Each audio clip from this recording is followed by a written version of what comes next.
करने के लिए, लाइक करने के लिए और हमारे चैनल को सब्सक्राइब करने के लिए। तो आज आपको पता होगा कि जैसे बहुत सारे व्यूवर्स जो कंटिन्यू कमेंट करते हैं और आपको पता होगा कि मुंबई म्हाडा की लॉटरी निकलने वाली है और बहुत सारे लोग उसके लिए वेट कर रहे थे। बहुत सारे व्यूवर्स वेट कर रहे थे और बहुत सारे व्यूअर्स को बहुत सारे डाउट थे कि हम किस तरह फॉर्म फिल अप कर सकते हैं और बहुत सारी क्वेरी होती है, बहुत सारे सवाल थे। तो हमारे व्यूअर तो आज जो भी आपके सवाल हैं, उस सवाल का जवाब देंगे हम। तो इसलिए फटाफट कनेक्ट हो जाइए लाइव से। और बहुत सारे व्यूअर थे जो हमसे ये भी कह रहे थे कि सर आपका कॉन्टैक्ट नंबर चाहिए, भाई आपका कॉन्टैक्ट नंबर दे दीजिए।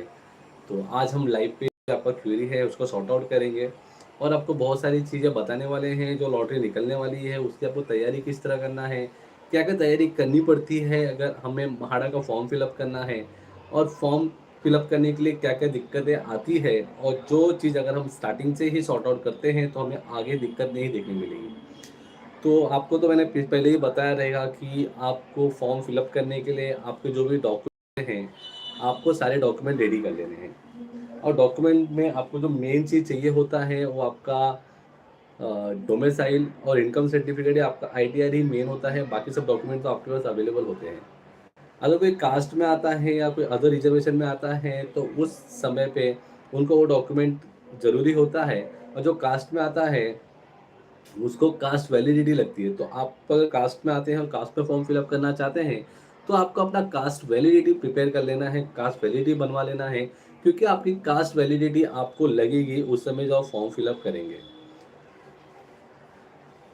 हमें सीक्रेट बॉय ने कमेंट किया है, अगर 498 के income can apply Mumbai lottery. अगर आपका इतना इनकम है तो आप मुंबई लॉटरी के लिए अप्लाई कर सकते हैं। जैसे ही फॉर्म निकलेगा तो आपको पता होगा, मैंने आपको पिछले वीडियो में बताया था कि इनकम कैटेगरी, जो इनकम कैटेगरी होती है जैसे ईडब्ल्यूएस, एलआईजी, एमआईजी, एचआईजी। तो आपका जो भी इनकम होगा, जो इनकम कैटेगरी के हिसाब से आप जो इनकम कैटेगरी में आएंगे उस कैटेगरी में आप फॉर्म फिल अप कर सकते हैं। तो आपका जो ये इनकम है 498 के, आप इसके लिए अप्लाई कर सकते हैं। और आप ईडब्ल्यूएस कैटेगरी में आते हैं या एलआईजी में आते हैं, आप ईडब्ल्यूएस में भी आएँगे तो आप एलआईजी कैटेगरी के प्रॉपर्टी के लिए अप्लाई कर सकते हैं। तो आप अप्लाई कर सकते हैं सीक्रेट बॉय। तो आपको इनकम तो आपका जो भी है, अब आपको डोमिसाइल और जो भी अदर डॉक्यूमेंट आपको प्रिपेयर कर लेने हैं। आपके आधार कार्ड पे मोबाइल नंबर कंपल्सरी है, आपका बैंक अकाउंट जो भी है आपको सब प्रिपेयर करके रख लेना है। क्योंकि अगर आप फॉर्म फिल अप करते हैं और फॉर्म फिल अप करने के बाद अगर आपको लॉटरी लग जाती है, तो आपको लोन प्रोसेस करने के लिए भी जो डॉक्यूमेंट होते हैं आपको वो भी प्रिपेयर कर लेना है। क्योंकि अभी जब आपको लॉटरी लग जाती है, ड्रॉ निकलने के लिए जो समय लगता है बस वही, जैसे ड्रॉ लग जाएगा वैसे ही आपको पेमेंट का प्रोसेस शुरू कर देना होगा। और उस समय आपको लोन करने के लिए जो भी डॉक्यूमेंट होता है उसकी ज़रूरत पड़ती है। अगर आपके डॉक्यूमेंट उस समय रेडी नहीं होंगे तो आपका जो एप्लीकेशन है कैंसल हो जाता है और आपके जो घर हैं वो सरेंडर हो जाते हैं। तो बहुत सारे जो एप्लीकेंट थे जिन्होंने पिछले टाइम वीडियो वॉच किया था, हमें ये कमेंट करते हैं सर हमने फॉर्म तो फिल अप किया और हमें लॉटरी भी लगी, पर लॉटरी लगने के बाद जो पेमेंट होता है, लोन हमारा प्रोसेस नहीं हो पाया, डॉक्यूमेंट प्रॉपर नहीं थे, जिसकी वजह से हमारा घर सरेंडर हो गया।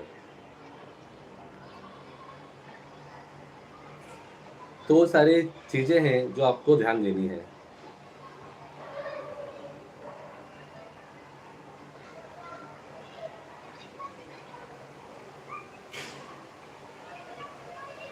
मेल वर्कर के लिए नंबर आया क्या?